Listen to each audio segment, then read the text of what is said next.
Welcome to this edition of the Designs for Health audio science article. Joint health may not be a priority on our minds until pain, stiffness, and dysfunction develop. These symptoms can interfere with daily self-care activities, work-related functions, and recreational exercise. Osteoarthritis is considered the most prevalent chronic joint disease. Typically, it affects the knees, hips, and hands. This can lead to cartilage damage, inflammation of synovial tissue, and pathological changes in the subchondral bone of affected joints. In a recent systematic analysis, researchers examined the global prevalence of osteoarthritis from 1990 to 2017. Considering data from 195 countries and territories, they concluded that osteoarthritis is a major public health challenge, and the burden is increasing in most countries.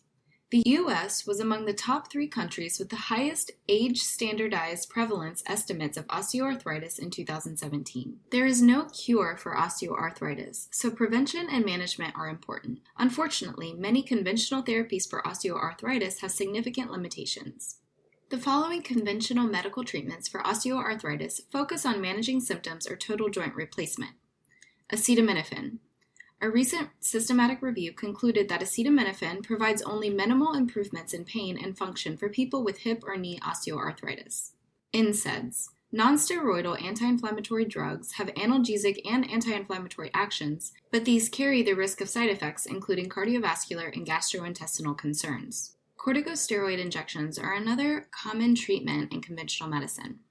Recently, a randomized double-blind clinical trial of 140 patients with symptomatic knee osteoarthritis revealed that intra-articular triamcinolone injections given every 3 months for 2 years resulted in significantly greater cartilage volume loss and no significant difference in knee pain than did saline injections, or the placebo.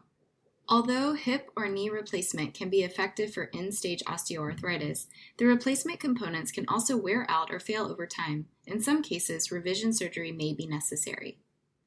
Considering the limitations of traditional medical management for osteoarthritis, it is prudent to encourage patients to support joint health. At a minimum, this should include weight management. A significant underlying factor in the rising rates of osteoarthritis is the increasing prevalence of obesity. Excess body weight increases mechanical loads on hip and knee joints during physical activity. This can cause cartilage degeneration. Body mass index should not be the sole consideration when assessing the risk of excess body fat. Research indicates that an increase in waist circumference is a risk factor for osteoarthritis.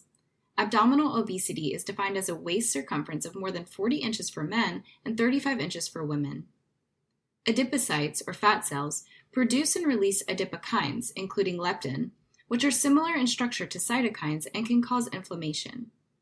Notably, chondrocytes have leptin receptors that permit interactions and subject the cartilage cells to inflammation. Maintaining a healthy body weight and waist circumference could go a long way toward managing osteoarthritis risk.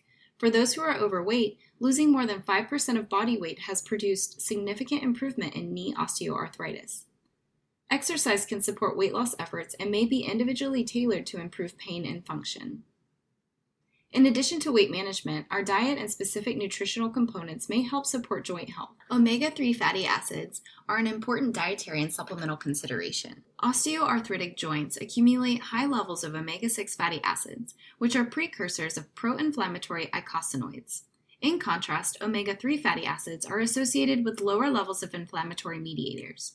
Omega-3 fats can be obtained from cold water fish like salmon and sardines, but typical dietary intake is low. Supplementing with omega-3 fatty acids in the triglyceride form, the same way they naturally occur in fish, provides a convenient bioavailable source of these beneficial fats. Collagen peptides are another important dietary and supplemental consideration for osteoarthritis. Ingesting collagen provides a concentrated source of the amino acids, including glycine, proline, and hydroxyproline, that comprise this protein, which may help promote collagen synthesis.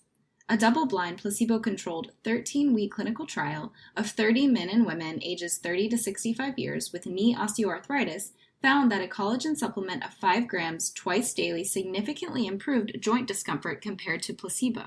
Chinese skullcap and acacia contain bioflavonoids that support a balanced inflammatory response as well. In a double-blind randomized controlled trial, 79 men and women ages 40 to 90 years with mild to moderate osteoarthritis were given a blend of Chinese skullcap and acacia of 500 milligrams daily for 1 week. Participants had a significant decrease in perceived pain and a significant increase in knee joint flexibility, which was comparable to those given naproxen, which is an NSAID.